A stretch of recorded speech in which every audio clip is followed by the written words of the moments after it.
It started as a meme material, then turned into a political embarrassment, and now it has become a full-blown political crisis. I'm talking about Joe Biden's poor communication skills, unbelievable gaffes, and embarrassing blunders. Almost every single time Biden speaks, he becomes a matter of derision, and even the Western liberal media wants him to stop speaking. Hi and welcome to TFI Global, the foreign affairs and geopolitical analysis arm of the TFI Media Group. I'm your host Vedika. Let's begin. Imagine you being Joe Biden's aide. What advice will you give to him?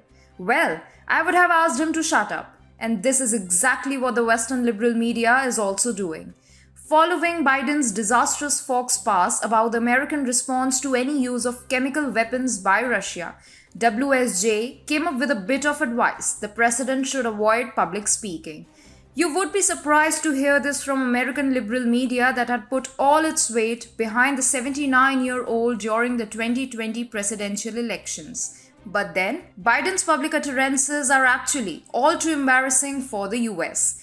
US President Joe Biden visited Europe recently, and the next thing we know, Biden was taking questions from reporters at NATO headquarters in Brussels. The stage was set for a typical Biden blunder, and to be fair, the US president didn't disappoint. He was asked if the US or NATO would resort to military action if Russia uses chemical weapons. Biden responded, "We would respond if he uses it. The nature of the response would depend on the nature of the use." The answer didn't sound very meaningful. So, Biden was asked the same question in expectation of a proper reply. This time, the US president said it would trigger a response in kind. So the US and NATO would use banned chemical weapons? Will they violate international law with impunity and violently discard the values that the West claims to own and espouse? Like always, National Security Advisor Jake Sullivan assumed the charge of damage control.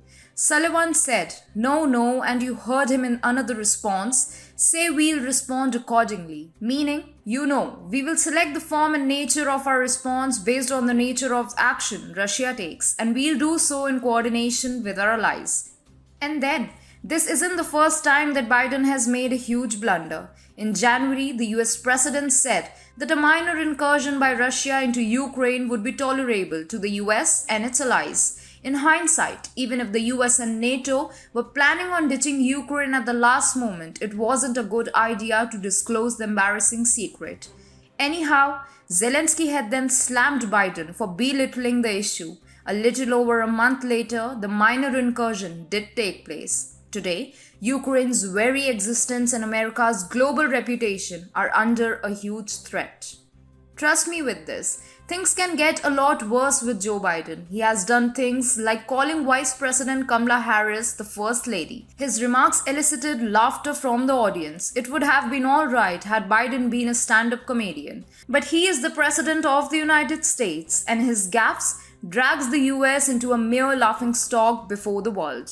And then, Biden has the unique distinction of being the only world leader who confused Ukraine with Iran when he said, "Putin may circle Kyiv with tanks, but he'll never gain the hearts and souls of the Iranian people."